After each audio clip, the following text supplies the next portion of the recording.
Doing well in your career but looking to do better? At DBS, we want you to get to where you want to go with part-time postgraduate, evening degrees and professional diploma courses taught by people as successful at what they do as they are at teaching it. Kickstart your career with real-world learning. Apply today at dbs.ie. The Johnson's Wax Program with Fibber, McGee, and Molly.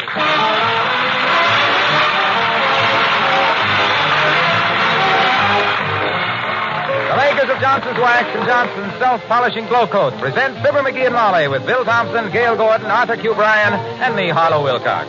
The script is by Don Quinn and Phil Leslie. Music by the King's Men and Billy Mills Orchestra.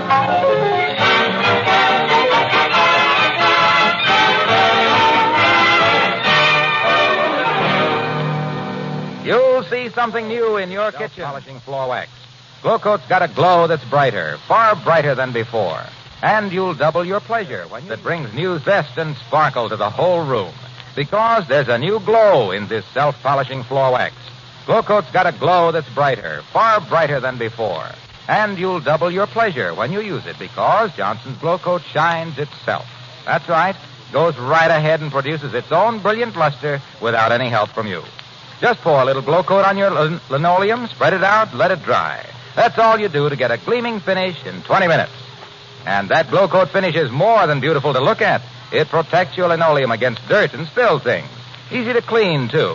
A few seconds with a damp cloth is all it takes to whisk away soil spots. Tomorrow, get Johnson's Self-Polishing Glow Coat. Enjoy a new glow in your kitchen, a finish that's brighter, far brighter than before. Your dealer has Glow Coat with the new glow in the same familiar red and yellow container.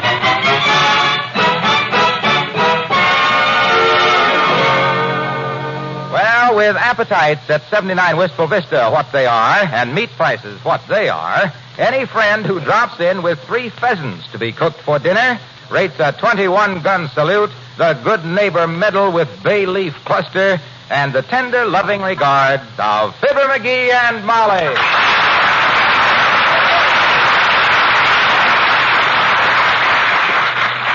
You mean these beautiful pheasants are for us, Dr. Gamble? On one condition, my dear, that you have them for dinner tonight and invite me.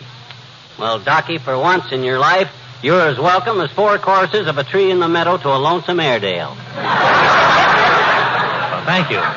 Molly, is it a deal? Doctor, it is that. Have you any suggestions about the menu? I got a suggestion. So have I. First, what's your suggestion, Doctor? My suggestion is that we ignore any suggestion coming from McGee. When it comes to food, he has the delicate taste of a starving cobra and worse manners. Is that so? Yes. Well, the way you tear into a Caesar salad would explain the fall of Rome to anybody. You don't say. At least I don't dunk my crumpets with so much vigor that the waitresses have to wear ponchos. Oh, yeah, well, look, Body Whittler. If my wife Molly ever heard you coming ashore through a bowl of oyster stew... Now, boys. For goodness sake, stop it. McGee, is that any way to talk to Dr. Gamble, who just brought us these beautiful pheasants for dinner? No. And I'm sorry, Doctor. I do appreciate you bringing us these beautiful pheasants. Well, thank you. That's better. I want you to know that my appreciation knows no bounds. And I also want to know where you shot these birds and when and why you didn't have the decency to invite me along. Or were you afraid I'd get all the birds, which I would have. Oh, now, McGee. Well, frankly, I didn't shoot these birds. Oh, no? I suppose you slipped out of your arch supports and ran them down. Or are those reports true, Doc, that you've been seen hanging around the zoo on dark nights with an empty sack? McGee, maybe the doctor got these birds quite innocently. Maybe they flew right through his windshield or something. Well, just to clear up what was no mystery in the beginning, these pheasants were sent to me by some friends up in Woonsocket, South Dakota. Oh. Alf and Ida Feisner. Gesundheit. Thank you. Alf and Ida Feisner are the people I used to hunt with in South Dakota. Oh, Alf and Ida. Yeah, I couldn't get up there this year, so they sent me these pheasants. Well, I'll bet they're glad you couldn't get up there this year, Triggerfinger. You ought to see him shoot, Molly. He couldn't hit a hamstrung heifer with a hat full of hay. Well, look who's pointing. Yeah. You know why I don't go hunting with you, small bore. I don't trust you behind me with a loaded gun. And when I'm behind you with a loaded gun, I don't trust myself. See you at 7, kid. It's all right.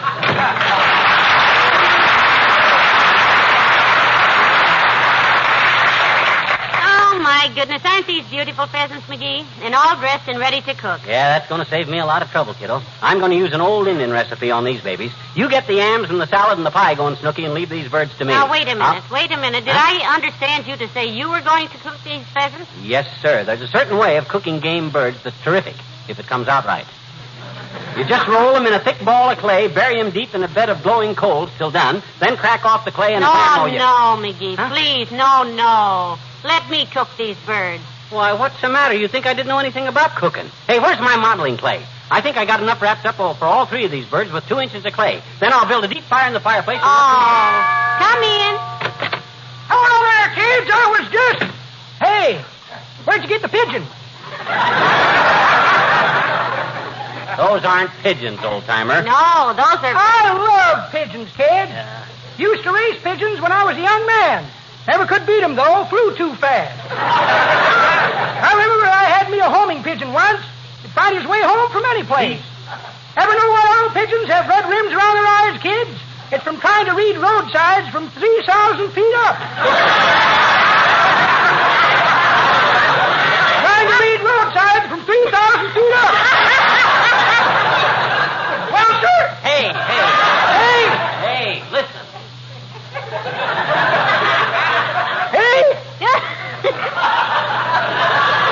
Mr. Oldtimer, these are not pigeons. These are pheasants. Dr. Gamble got them from some friends in South Dakota. Yeah. Oh, that's great hunting country out there, kids.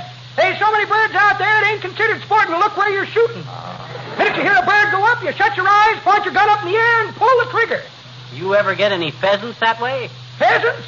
Johnny, one day out there, I got 7 pheasants, 2 ducks, 4 quail, and a piper cub.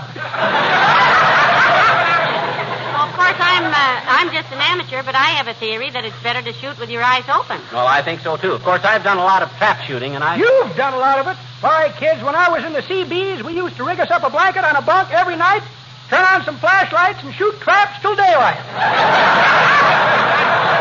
I made 16 passes one night.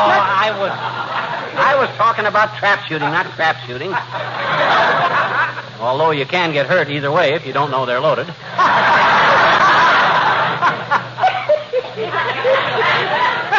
That's pretty good, Johnny. But that ain't the way I heard it. The way I heard it, one feller says, t'other feller says, I hear the beauty parlor gave your wife a mud pack for her complexion. Did it do her any good? Great, says t'other feller. She looks so much better, I hate to see her take it off. Come on, kid.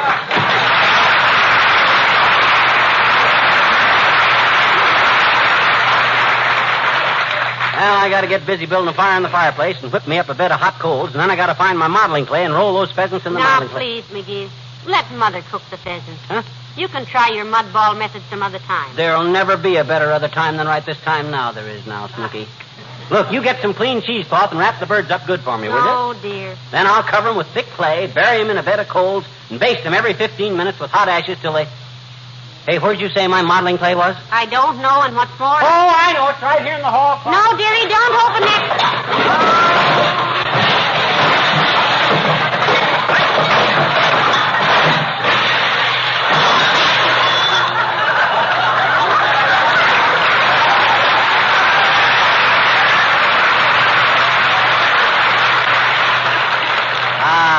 Here we are, my old modeling clay.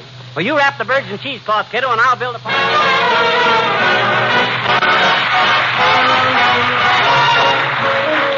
Billy Mills, the orchestra, and every day I love you a little bit more.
that does it, I guess. Look at these 3 big balls of clay, kiddo. Who'd ever know there was 3 juicy little pheasants in there waiting to be baked in a bed of glowing coals in our fireplace? Not me. Okay, hold the screen away from the fireplace, will you, while I drop them in the fire? Thanks.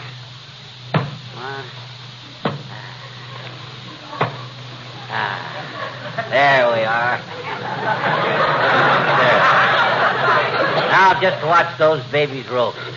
You watch them, dearie. I've got to go get my pie started. Okay, kiddo. There goes a good kid. She doesn't think I know what I'm doing, roasting these pheasants in balls of clay. And she's so right. Somebody had to eat the first oyster, so somebody has to experiment. Come in. Hi, mister. Oh, hi, sis. What you doing, mister? What you doing? Whatcha? I'm roasting some pheasants, Teeny. You know what pheasants are. Sure I do, I betcha. Our teacher told us all about the pheasants in history class. She did, eh? Yeah, she said, I said she did, eh? Who? Your teacher. Did what? Told you all about them. About what? Pheasants. Where? In your history class. I know it. She showed us pictures of the pheasants, and they all had pitchforks and clubs and stuff, and they were going to storm the Bastille and never let anybody out of jail. No, now, wait a minute. You're a little confused. I am? Those were peasants, you see.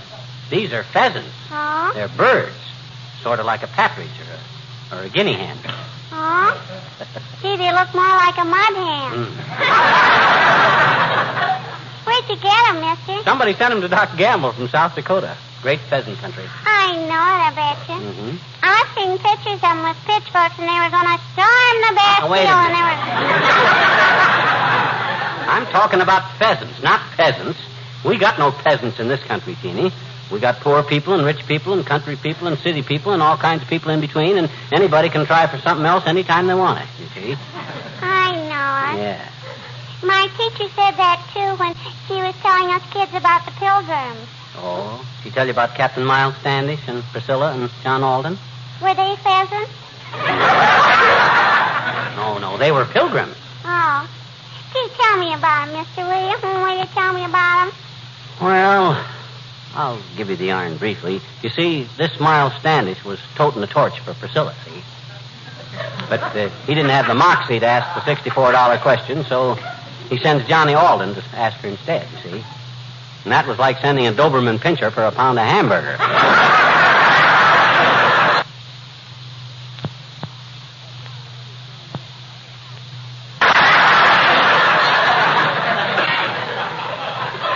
Because the minute Priscilla sees John, she blows her hairnet.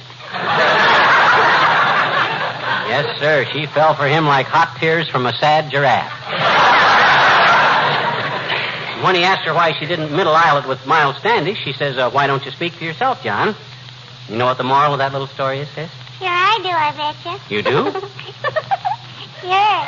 Huh? The moral is, if you got a sugar maple, tap it yourself. Don't send an eager beaver.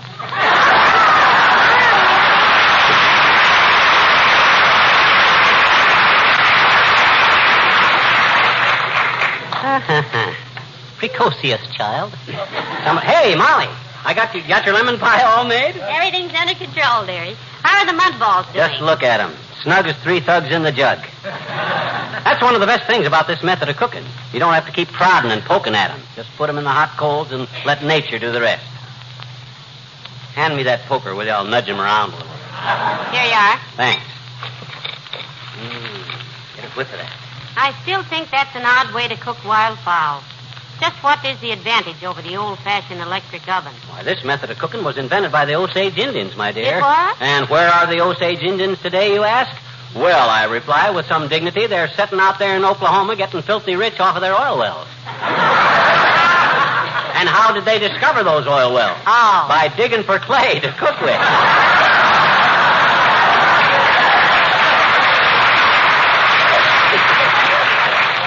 And you stand there and ask me what is the advantage of this way of cooking? Why, my God. Hello, Molly. Hi, pal. What's cooking? Just take a look in the fireplace, Mr. Wilcox. See the flames lapping around those three big lumps, Junior? Oh, roasting some grapefruit, are you, pal? That's just his way of cooking pheasants, Mr. Wilcox. An old Indian method, Junior. You wrap the birds in clay and put them in a bed of glowing coals, you see, and then you put them... Hey, those coals really glow, too, don't they, pal? Uh-oh, here it comes. What does that glow remind you of, Junior? Asked little Fibber with a shy expression on his freckled little face, because he knew darn well he was opening the barn door and letting the plug out. Well, I was just reminded of the beautiful new glow in Glow Coat. Yeah. Johnson's self-polishing Glow Coat, the polish that shines as it dries and gives so much added luster to even worn and shabby-looking linoleum. See what I mean? That same familiar red and yellow Glow Coat container has a brand new glow inside these days, a glow that adds years to the life of your linoleum. Hey, And brings... hey, Waxy. Yes, pal. How about dinner tonight? Where are you eating? Yes, can't you stay and have dinner with us, Mr. Wilcox? Dr. Gamble's coming. They're his pheasants. Sure, Junior. There'll be plenty to go around if we all eat lightly. No thanks. I'd like to, but I'm allergic to feathers. Pheasant feathers? No, horse feathers. Horse feathers. I couldn't sit through a whole dinner listening to Fibber and Doc lying about their hunting. Thanks anyway. So long now. All right. Who lies about who's hunting? My gosh, just because Doc Gamble is inclined to prefabricate a little is no sign that I... Inclined to what? Prefabricate. Tell falsehoods. Lie. Fib. The word is prevaricate, dearie. Huh? I thought prevaricate meant to rub out, eliminate. Like when they drop a bomb on something, it's completely prevaricated. No, that's eradicated. It is? You sure that don't mean piling up something in front of you? Like when the posse come after Uncle Sycamore and he eradicated himself behind the stable door till they got him through the window with tear gas and they felt so bad when they seen him weeping that they took up a collection to pay for the horse he stole. No, sweetheart, that's barricaded. Well, I must be completely confused. What did I say wrong in the first Well, place? you said the doctor was inclined to prefabricate. Prefabricated means made up beforehand. Exactly. He comes to dinner with all his yarns prefabricated, and I got to sit here and make mine up as I go along. That's what I mean by... Come in. Oh, for goodness sakes, McGee, it's his honor the mayor. Come in, Mr. Mayor. Thank you, my dear. Hello, McGee. Hi, Latriv, old man. Oh, a pretty sharp wind outside. Goes through you like a monkey through a trapeze. Yeah. Mind if I hug the fire a little? Pray do, Mr. Mayor. Stir it up a little, dearie. Okay. Yes, it would draw a little better if you took those three big clinkers out of there, McGee. What do you mean, clinkers? Them are 3 pheasants we're having for dinner. I'm baking them in clay. Where did you ever get such a silly idea as this anyhow, McGee? I read it in a book once.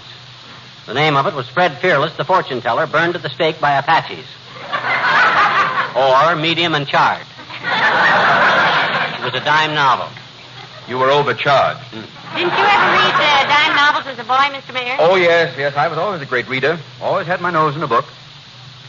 Nearsighted, eh? I beg your pardon? I notice you don't wear glasses now, though, Mr. Mayor. How'd you strengthen your eyes so much? Optical exercises, huh? I'm sorry, I don't know what you're talking about. Always having your nose in a book, Latriv. I've seen guys that had to read with a book held clear out to here, but to have your nose actually clear down on the page... Maybe he just likes the smell of printer's ink, McGee. Well, that's... Oh, stop it. You're deliberately misconstating my Struben. Huh? I mean, I use a perfectly simple phrase. Familiar to anybody. You always do this to me. Now, Every please, time I Mr. see- Mayor, You- boys, here, let's keep our voices down. Heavenly days, can't we have a friendly literary discussion without flying off the handle? Sure, take it easy, boy. Take it easy. My gosh, if you want to keep your nose in a book and take a chance on getting it caught in the binding, that's your own business.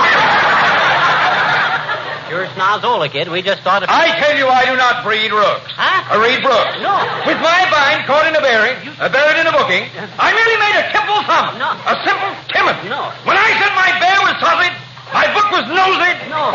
You were the one who said my book was nosed. My nose was booked. I didn't mean you. You were always trying to make... I wasn't... You were the... I wasn't...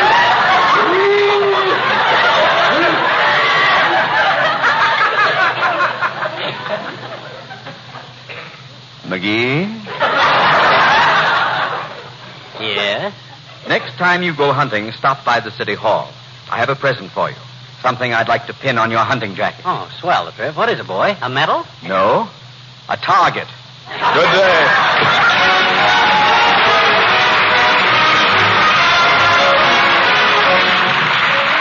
King's Men, and I've got 160 acres. Oh, where the mountains rise up to meet the sky, there's a spot that is all my own. I wouldn't trade it for a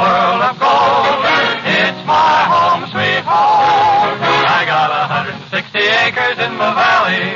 I got 160 acres of the best.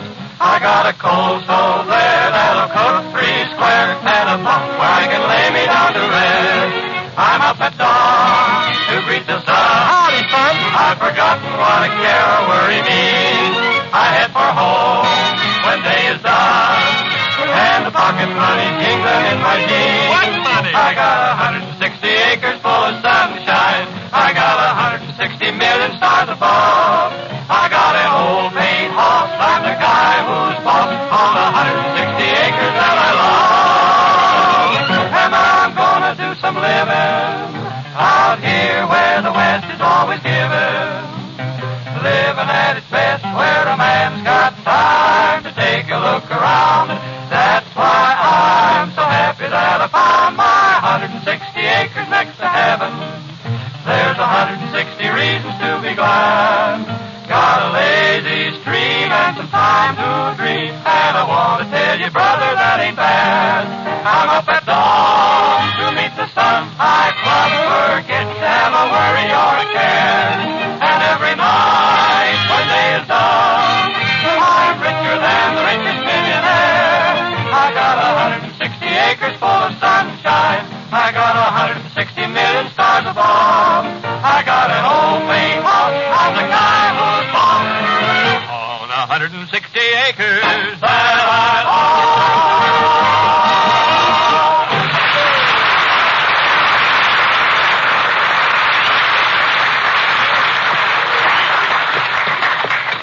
Well, I hope Doc Gamble gets here on time, Molly. These pheasants will be ready to scrape out of the fire any minute now. How can you tell when they're ready, anyhow? Huh? Does the clay turn purple like a man smoking a meerschaum pipe? Oh, no. I just got to have a natural knack for cooking with clay, that's all. Ah, just look at those babies. Don't they look beautiful? Wait till you fling a fang in these fancy pheasants, baby. Uh-oh. Hey, I hope that's not Doc. If it is, I Come in. Oh, it's Mr. Wimple. Hello, Mr. Wimple. Oh, hi, Wimp, old man. Hello, folks. Hey, you're just the guy I was looking for, Wimp. You're a bird watcher, aren't you? Oh, indeed I am, Mr. McGee. Well, watch these birds a minute while I get some more wood off the back porch, will you? There isn't any more wood, McGee. That's the last of it. Oh, okay. Skip it, Wimp. Watch what birds, Mr. McGee? In the fireplace there, Mr. Wimple. I'm cooking pheasant here, Wimp. I got 'em rolled in clay, roasting them for dinner, and... Please, Mr. McGee, please. Huh? Don't talk about roast pheasant to me. I am a bird lover. So is McGee a bird lover, too, Mr. Wimple. Yeah. He'll take a hot bird, a cold bottle of root beer, and a copy of zombie comics anytime and let the rest of the world go by. Yeah, and speaking of zombie comics, how are you and Sweetie Face getting along these days, Wimp? Oh, about the same as usual, Mr. McGee. That's tough, Wimp. Yes, and yesterday she went a little too far. Yeah. I caught her swiping the bulb out of my Mickey Mouse desk lamp. I guess I just went berserk. My goodness, Mr. Wimple, what'd you do? I picked up the lamp and then drew myself up to my full height, including my new elevator shoes. And then I looked her right in the belt buckle. Sweetie Face, I said. And when I said it, sparks shot out of my eyes. Boy, you must have been mad. No, I had my thumb in the light socket. No, me. I'm not one to hold a grudge. Well, good for you. Not against anybody that big. Besides, we do have our tender moments, Mrs. McGee. I'll bet you do. Yes. Just this morning, she called me a little caveman. Caveman. How about that? Oh, I think that's cute. She says she's going to dig me a little cave in the backyard. 3 feet wide, 6 feet deep, with my name on a marble. Ooh, she wouldn't dare. I better run home and hide the shovel. Goodbye.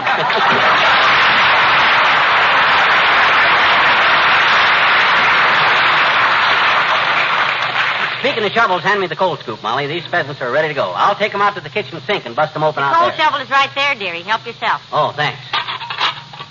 Well, I wash my hands of the whole thing. Huh? And before we eat dinner, be sure you wash yours, too. Okay. That's got 'em. Boy, oh boy, oh boy. When I crack the clay off of these babies, your taste buds will burst into full bloom. Heavenly days, what a dirty-looking mess. Look, why don't Hey, you... where's the hammer? I laid the hammer out. Oh, here it is. Now watch it, Molly. That's really baked hard, isn't it? That modeling clay must have... Didn't even chip it, did you? No. Don't break the sink now. My gosh, these things are harder to crack than who's who. Wow. Hey, Molly, they won't break. Well, watch it now, dearie. Huh? I've got to take up the rest of my dinner, and Dr. Gamble is due any Yeah, but I minute. gotta crack this clay. These pigeons are inside. Oh, my gosh, I busted the hammer. Oh, that's Doc. Help me bust this clay, Molly. That's Doc. He'll murder me if I can't get these pheasants out of here. And you know how unreasonable he is. Oh, what am I going to do? Now, go let the doctor in, sweetheart. Huh? Never mind those petrified mud balls. Dinner is ready. How can it be ready? These pheasants ain't... Oh, Doc will kill me. I can't bust this open, this mud. The pheasants are in there. Pheasants are in the oven, dearie. In the What? roasting pan. What? In the roasting pan. They look delicious. What? Now, don't be angry, sweetheart. I just couldn't let you ruin those beautiful birds. What? Go on, let him in. But you wrapped them in cheesecloth for me yourself, Molly. You just... Hey, what did you wrap in that cloth you give me? Those 3 old basketball shoes I've been trying to get you to... Oh, my gosh. Are you washed up, dearie? Yeah, as a cook, I guess I am. Come in, doctor. Remember, please, the new glow in Glow Coat means a new glow in your kitchen. Your linoleum takes on a higher gloss, beautiful luster that makes your whole kitchen a brisker, brighter, pleasanter place to be. And Johnson's self-polishing floor wax, this Glow Coat with the new glow, is as easy as ever to use. Spread it on your linoleum, then just walk away and do something else. Glow Coat does the rest for you. It produces its own brilliant finish without any polishing or rubbing. It's a finish, by the way, that's tough. It resists dirt, dust, and spill things. So Glow Coat protects your linoleum and makes it easier to clean, too. A stroke or two of the damp cloth picks up surface soil. Get Johnson's Glow Coat tomorrow. Your dealer now has this self-polishing floor wax with the new glow in the same familiar red and yellow container. Apply Glow Coat to your linoleum and see if you don't stop, look, and admire the glow that greets your eyes. The new glow that's bright, far brighter than before.